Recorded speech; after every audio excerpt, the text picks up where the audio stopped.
Clue has so many variations. Everyone on Earth knows the game.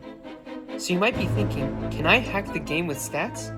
Yes, I got some ideas, made some plans, and built my stats strategy.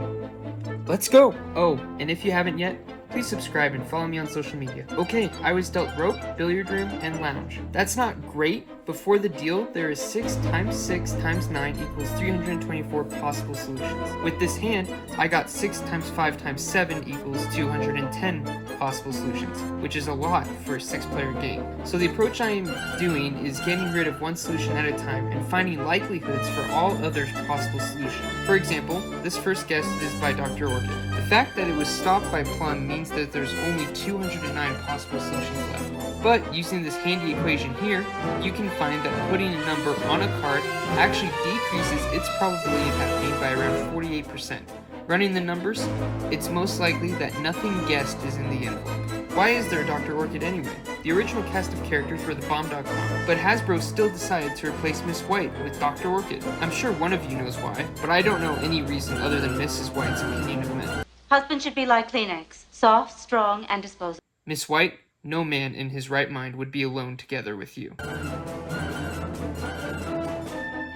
Now is as good a time as any to talk about my note-taking technique. The game app I play on automatically takes note when a player passes on a guess, or when a player shows me a card directly. But I use question marks and exclamation points to reference when a player guesses something once or twice. I also use numbers to reference when a guess is stopped. The numbers tie to a particular guess. The first time a player disproves a guess, I use the number 1. The next time a player disproves the guess, I use the number 2, and so on. It's a good idea to have a good note-taking technique that works for you. Stats is great to get an edge on guessing, but it should only be used to supplement good logic and good note-taking techniques. Think of it as statistics being used to make guesses, but notes being used to find murderers.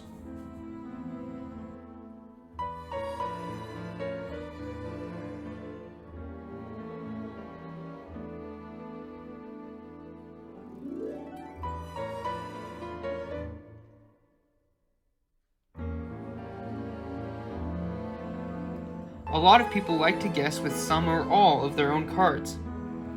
This is a good strategy to try and confuse your opponents, but I don't like to use that. I like to guess completely with cards I don't know enough about.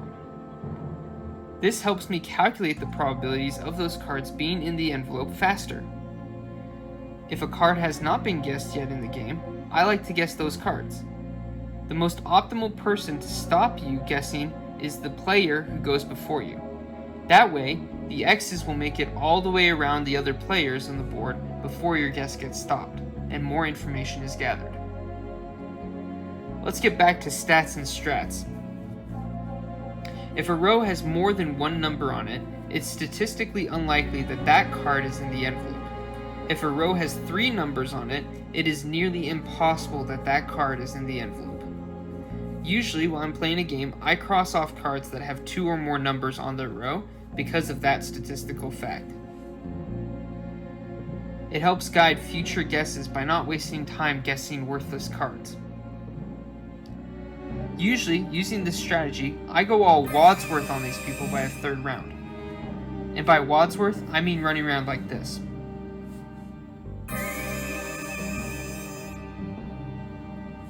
By the 3rd round, people usually complain like Colonel Mustard and they think that you're making them foolish.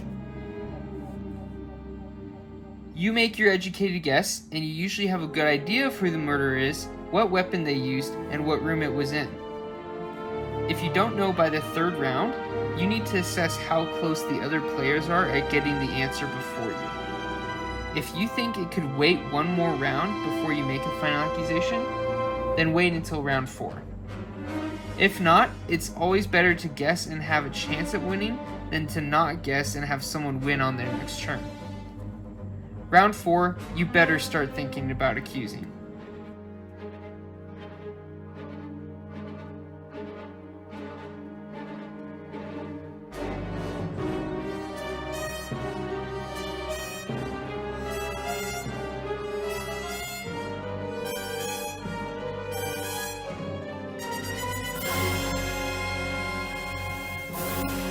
In this round 4, you can see that I'm taking my time to see if I should make the final accusation.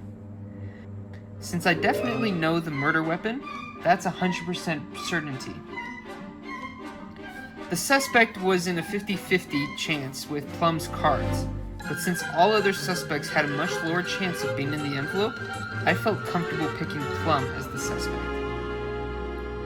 The room could only be held by Peacock. I roughly knew what 2 of her cards were already, which meant that the chances for her last unknown card being in the ballroom was 1 divided by 8 equaled 12.5%. That means 87.5% of the possible cards Peacock could have result in the ballroom being in the envelope. That was good enough for me to make the final accusation.